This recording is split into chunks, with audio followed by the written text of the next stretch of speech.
చెప్పారు కదా, అంతిమంగా నిజాయితీయే గెలుస్తుందని. అందుకే నాన్నా, మీరు ఏమనుకున్నా నేను మాత్రం తల వంచను, తల దించను. ఎక్కడికి నాన్నా? నీ నిర్ణయం నువ్వు చెప్పావు కదమ్మా.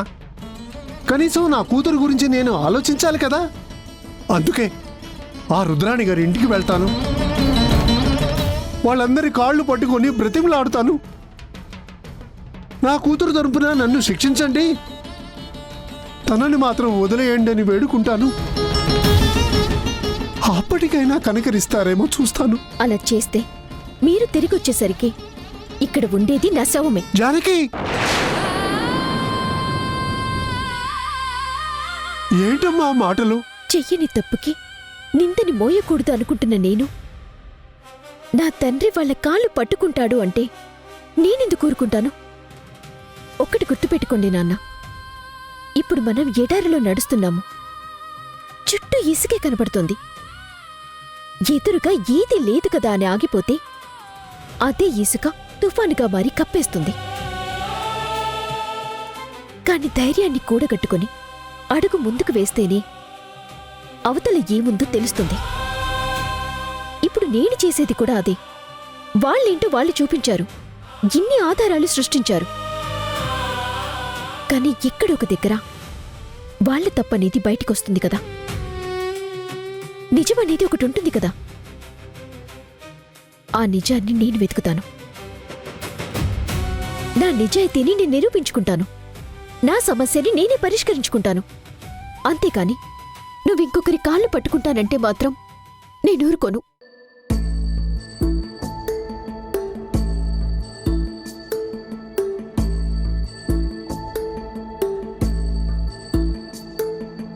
ప్రాణము పోసిన శంకరుడాడే సోట, కట్టిన పుణ్యం కట్టెల పానుకు సిద్ధం చేసే ఆటేరా. తల్లి బిడ్డకు మధ్యన కట్టిన కోట, కుక్కెడు నిప్పుల పట్టము గట్టి బద్దలు కొట్టే మాటేరా. కన్న పేగు సంబంధమే, కోరుకున్న ఆనందమే, కొరిమితోటి తీర్చగా వచ్చే పాశం. కాలమంతా నీ కోసమే వేసి ఉన్న ఈ ప్రాణమే, పొంది వీడి చేరాలంట కైలాసం. గుప్పిన జీవం తప్పుకపోతే గుప్పెడు బూడిదెలే. ఈ బుద్ధుల బుంగ బద్దలు కాగా నిన్నే చేరాలే.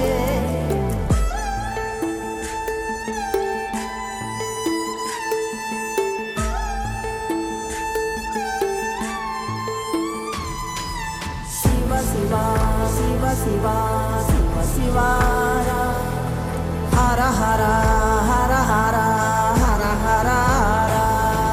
శివ శివ శివ శివ శివ శివార, హర హర హర హర హర హర.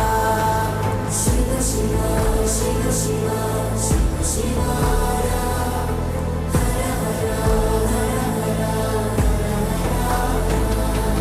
ప్రాణము పోసిన శంకరుడాడే సోట, కట్టిన పుణ్యం కట్టెల పానుకు సిద్ధం చేసే ఆటేరా. హలో అక్క, ధర్మపీఠం దగ్గర తీర్పు అయ్యిందా? నీ తప్పు లేదని తెలిసింది కదా, నీ మీద పడ్డది నిందేనని నిరూపణ అయ్యింది కదా. నా మీద పగపట్టింది మీ పెద్దనాన్న. అంత తేలిక వదిలేస్తారని నువ్వెలా అనుకున్నావు? అదేంటక్క, బావలిద్దరూ నీకు సపోర్టుగా ఉన్నారు కదా. అన్ని ఆధారాలు సేకరిస్తున్నామని అభి బావ నాతో చెప్పాడు. మరి నువ్వేంటి ఇప్పుడు ఇలా మాట్లాడుతున్నావు? నేనెన్ని ఆధారాలు సేకరించినా నాకు వ్యతిరేకంగా మీ పెద్దనాన్న ఆధారాలు సృష్టించారు. తప్పు నాదేనని నిరూపించారు. అందుకే మీ పెద్దమ్మ నాకు శిక్ష విధించాలని నిర్ణయించింది. కానీ మీ భార్గవబావ మాత్రం ఒక్కరోజు సమయం కోరి ఇంకో ఆధారాన్ని తీసుకొస్తాను అన్నాడు. అవునా? ఏంటక్క అది? ఇప్పుడు అనుకున్నది రేపు జరుగుతుందో లేదో తెలియదు కదా, చూద్దాం. ఇలాంటి పరిస్థితుల్లో కూడా నువ్వింత ధైర్యంగా ఎలా ఉన్నావక్క? జరుగుతున్న పరిణామాలకి భయపడి ప్రయోజనం లేదు భూమి. ఏదైనా సరే ధైర్యంగా ఉండాలి. ఉంటాను.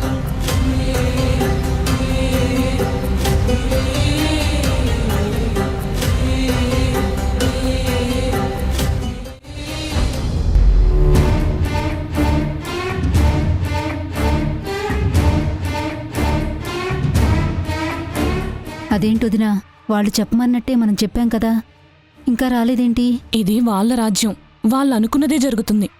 మనలాంటి వాళ్ళ బతుకులెప్పుడూ బానిసల్లాగే ఉంటాయి. అందుకే కదా మనం అబద్ధం చెప్తున్నామని తెలిసినా చెప్పక తప్పలేదు.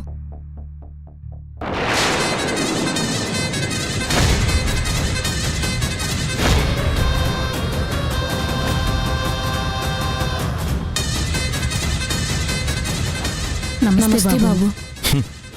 నేను వచ్చే వరకు నా గురించే మాట్లాడుకుంటూ ఇప్పుడు నన్ను చూడగానే భయంతో ఎందుకు దండం పెడుతున్నారు?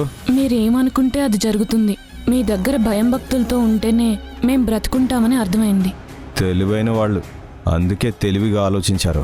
బాబుగారు, మీరు చెప్పమన్నట్టే ధర్మపీఠం దగ్గర చెప్పాను కదా, ఇప్పటికైనా మా పిల్లల్ని వదిలిపెట్టండి. నాకిచ్చిన మాట ప్రకారం మీ మాటను మీరు నిలబెట్టుకున్నారు. మరి మీకిచ్చిన మాట నేను నిలబెట్టుకోవాలి కదా.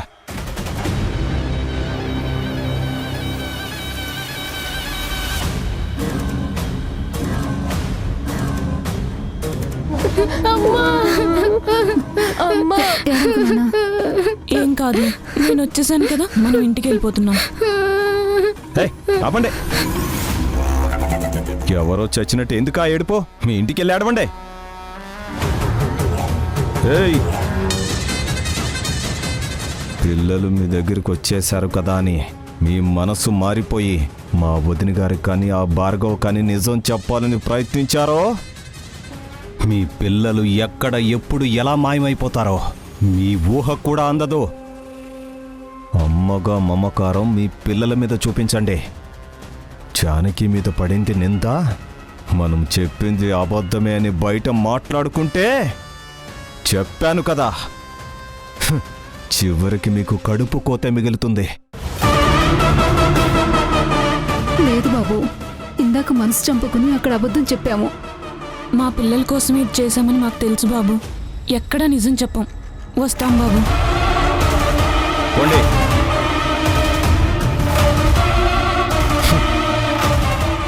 భయపడే వాళ్ళు ఉన్నంత వరకు మాలాంటి వాళ్ళు మహారాజులాగే ఉంటారు.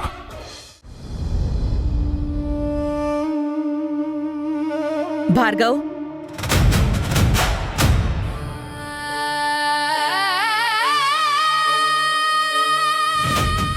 నేను నీతో మాట్లాడాలి. దేని గురించి అత్తయ్య? నువ్వు చేస్తోంది కరెక్టే అని నీకు అనిపిస్తోందా? నేను తప్పు చేస్తానని నువ్వు నమ్ముతున్నావా? ప్రశ్నకు ప్రశ్న సమాధానం కాదు. సమాధానం లేని ప్రశ్న అడగడం మంచిది కాదు. భార్గవ్, ఒక ఆడపిల్ల గురించి, అందులోనూ తప్పు చేసిన మనిషి గురించి నువ్వు పదే పదే వెనకేసుకురావడం ఈ ఇంటి పరువు తీయడమే అంటాను. దానికి నీ సమాధానం? నిజాన్ని నిరూపించే ప్రయత్నం చేస్తున్నాను. ఈ ఇంటి నుంచి ఒక మాట వచ్చిందంటే అది నిజమే అవుతుందని మరొకసారి నిరూపించడం కోసమే పాట పడుతున్నాను. అదే నా సమాధానం. జానకి తప్పు చేసింది అని అన్ని ఆధారాలు కనిపించాక కూడా నువ్వు జానకి విషయంలో ఇంత పాజిటివ్గా ఎందుకున్నావో చెప్పగలవా? జానకి తప్పు చేయలేదని నిరూపించే సమయానికి తను ఇంకో తప్పు చేసిందని కొత్త ఆధారాలు ఎందుకు వస్తున్నాయా అని ఆలోచిస్తున్నాను. ధర్మం చెప్పే స్థానంలో ఉన్నవాళ్ళు ప్రతి చిన్న విషయాన్ని క్లియర్గా అబ్జర్వ్ చేయాలి. ధర్మపీఠం మీద కూర్చున్నప్పుడు ప్రేమాభిమానాలు ఉండకూడదు. తప్పు చేసిన వాళ్ళు తనవాళ్లైనా తీర్పు కఠినంగానే ఉండాలి.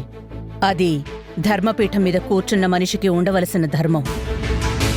మరి నువ్వు జానకి విషయంలో మమకారాన్ని చూపిస్తున్నావు.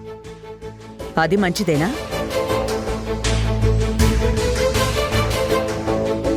నేను ఇక్కడ జానకికి సపోర్ట్ చేయట్లేదు అత్తయ్య.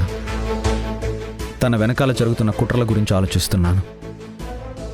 ఎందుకు జానకిని ఇంతలా టార్గెట్ చేస్తున్నారో దానికి కారణం ఏంటో తెలుసుకోవాలని ప్రయత్నిస్తున్నాను. ధర్మపీఠం మీద కూర్చునే వాళ్ళకి న్యాయం చెప్పడం ఎంత ముఖ్యమో అన్యాయం జరగకుండా ఆలోచించడం కూడా అంతకు మించిన ధర్మం అని మీకు తెలీదా అత్తయ్య? భార్గవ్, 20 సంవత్సరాలుగా ఆ పీఠం మీద కూర్చుని కొన్ని వందల తీర్పులిచ్చాను. మనిషి కళ్ళలోకి చూసి నేరం చేశాడో లేదో చెప్పగలిగిన మనిషిని నేను. జానకి తప్పు చేసింది అని అందరూ నమ్ముతుంటే చెయ్యలేదు అని నువ్వెందుకు అనుకుంటున్నావు? ఇది న్యాయం కోసం చేస్తున్నదా లేక? వద్దత్తయ్య,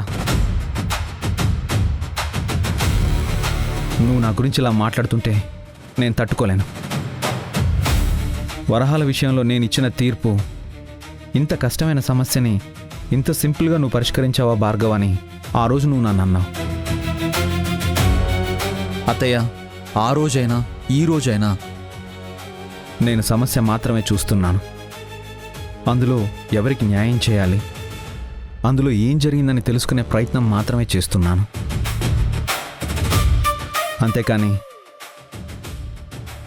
జానకి మీద నువ్వు అనుకునేలాగా నాకు ఎలాంటి స్పెషల్ ఇంట్రెస్టు లేదు. అలా నువ్వనుకోవడం నీకు సంబంధించిన విషయం అవుతుంది. కానీ నేను నీ వయసు దాటొచ్చాను కదా. అవతల ఉన్నది ఆడపిల్ల అన్న కనికరం నీలో కలగచ్చు కదా.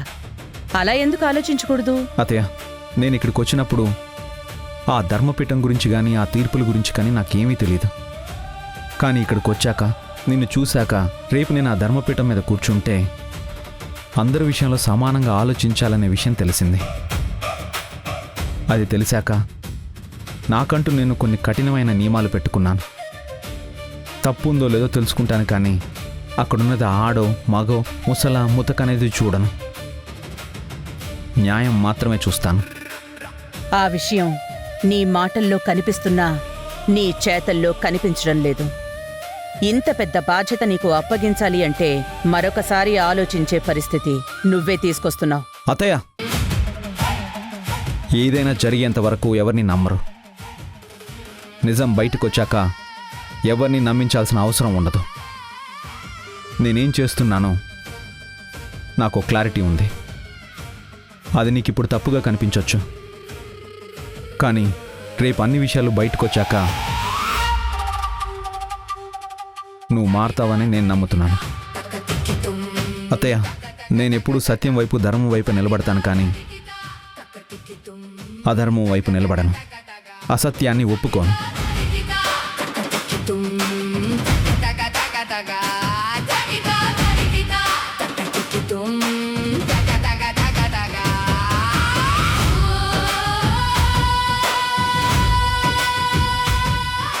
లేదు భార్గవ్, నువ్వెన్ని చెప్పినా కూడా జానకి మీద నీకు స్పెషల్ ఇంట్రెస్ట్ ఉంది.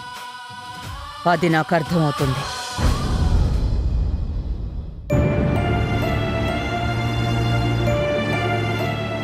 మంగా, మంచినీళ్ళు తీసుకురా. అలాగే అయ్యగారు.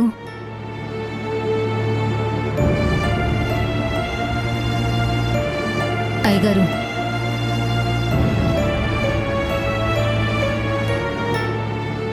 భూమి ఎక్కడుంది? పైనుంది అయ్యగారు. సాయంత్రం నుంచి కిందకి రాలేదు. ఏమైంది? తెలీదయ్యా. ఎన్నిసార్లు అడిగినా మనసు బాలేదని చెప్పారు. భోజనం చేసిందా? చేయలేదయ్యా. నేనడిగితే నాకు తినాలని లేదు అన్నారు. మీరొస్తే తిడతారు, భోజనం చేయండి అని చెప్పినా కూడా ఆకలి లేదని చెప్పాను కదా అని నా మీద కోపడ్డారు. అందుకే నేను మళ్ళీ అడగలేదయ్యగారు. సరే, నువ్వు భోజనం సిద్ధం చేసి నేను వెళ్ళి తీసుకొస్తా. అలాగే అయ్యా.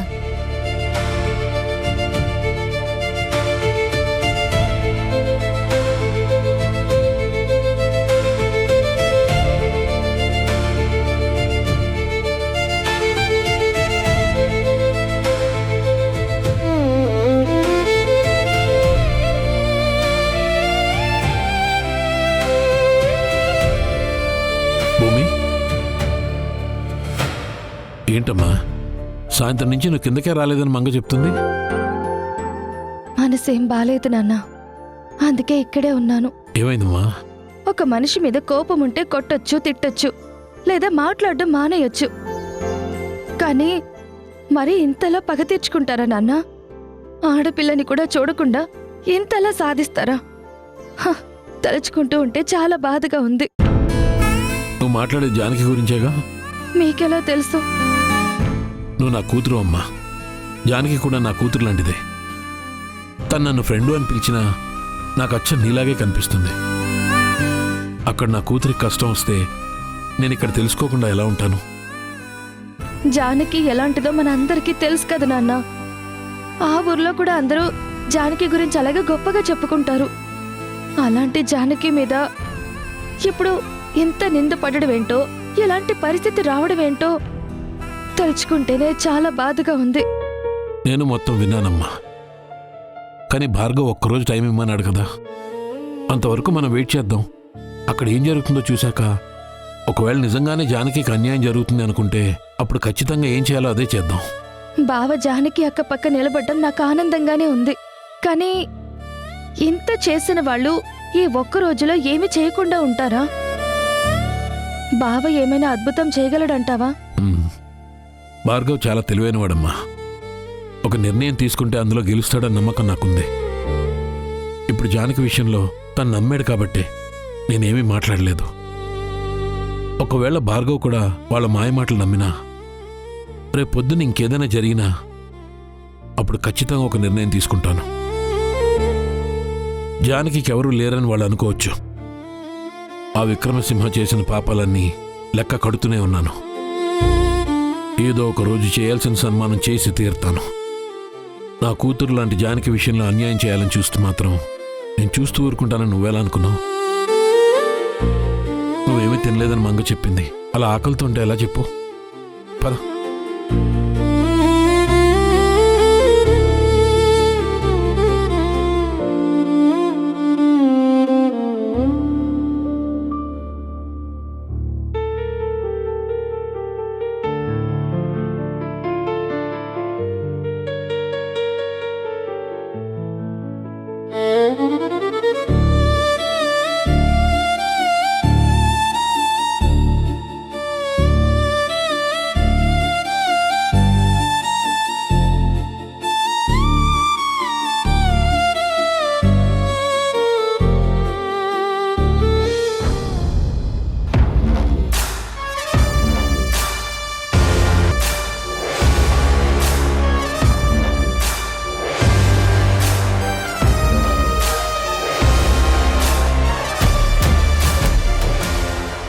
ఏంటి దీక్షితులు, నా దారికి అడ్డొచ్చావు?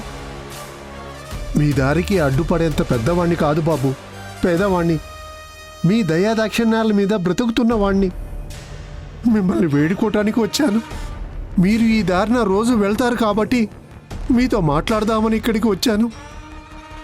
అందుకే మీ కారు ఆపాను.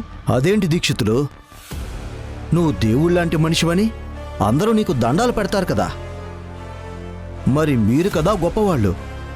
ఇంకా నువ్వు నన్ను అడిగేదేముంటుంది? నేను నీకు చెప్పేదేముంటుంది? మీ గొప్పతనం తెలియక జానకి మిమ్మల్ని ఎదిరించింది. ఆడపిల్ల కదా బాబు, ఆవేశంలో చేసింది. నా మొహం చూసి తన్ని క్షమించండి. కావాలంటే మీ కాళ్ళు పట్టుకుంటాను. నా జన్మంతా మీ ఇంట్లో ఊడిగం చేస్తాను. అంతేకాని నా కూతురు మీద పగ సాధించకండి. పర్వాలేదే, నీ రక్తం కాకపోయినా పెంచిన మమకారం బానే ఉంది.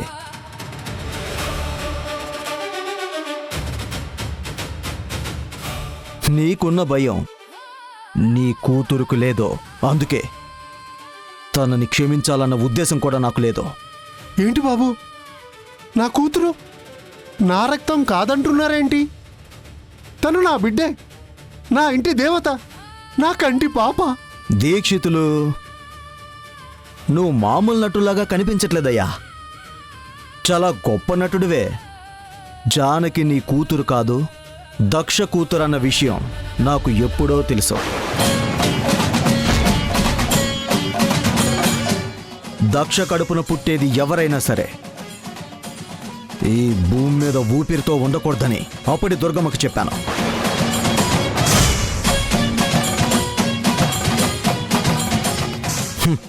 కానీ ఆ దుర్గమ్మ నన్ను మోసం చేసింది.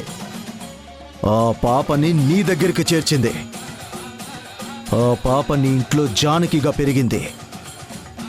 కానీ ఆ దక్ష పోలికలు ఎక్కడికి పోతాయి? వాళ్ళమ్మకి నా మీదున్న శత్రుత్వం ఆ జానకిలో కనిపించింది. నీ కూతురికి ఇంత ధైర్యం ఎలా వచ్చిందా అని ఎన్నోసార్లు ఆలోచించాను. కానీ దుర్గమ్మ మీద నిఘా పెడితే తను నీకు చెప్పిన నిజం నా తమ్ముడు విన్నాడు. నువ్వెవరికీ చెప్పవు కాబట్టి నీ జోలికి మేము రాలేదు. కానీ దుర్గమ్మ మనసు ఆగదు కదా. ఏదో ఒక రోజు రుద్రాణితో కానీ నీ కూతురుతో కానీ నిజం చెప్పేస్తుంది. అందుకే ఆ నోరుని శాశ్వతంగా మోయించాను.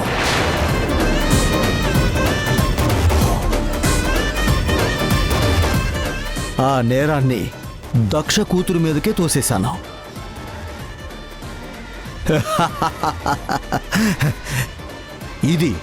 ఇది విక్రమసింహ అంటే. తన తల్లి మీదున్న పగ తన చావుతో తీరిపోయిందనుకున్నాను.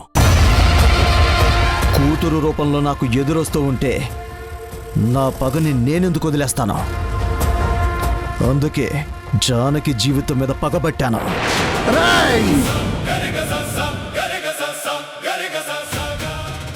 అసలు నువ్వు మనిషివేనా? నీకు మనసు మానవత్వం ఏమైనా ఉన్నాయా? మీ ఇంటి పేరు వదిలేసి ఆ ఇంట్లో చేరావు. ఇన్ని సంవత్సరాలుగా ఆ ఇంటి ఉప్పు తింటున్నావు. వాళ్ళ గొప్పతనంలో కనీసం కొంచెం కూడా నీకు రాలేదా? దక్షమ్మ ఏం పాపం చేసింది? తన మీద ఎందుకు కక్ష కట్టావు?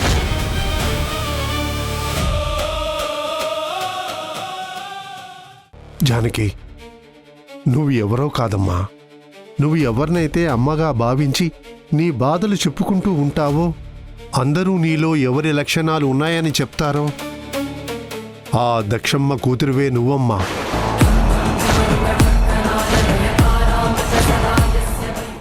ఎందుకొచ్చావు? నువ్వు ఈ ఇంట్లో అడుగు పెట్టే అర్హతని కోల్పోయావని చెప్పాను కదా. మర్యాదగా బయటికి నడు. తప్పమ్మా. జానకి ఎప్పుడు ఈ ఇంట్లోనే ఉండాలి. నేను ఎవరు తెలిస్తే మీరిలా మాట్లాడరండి. నేను ఈ ఇంటి మనిషిని, దక్షమ్మ కూతుర్ని.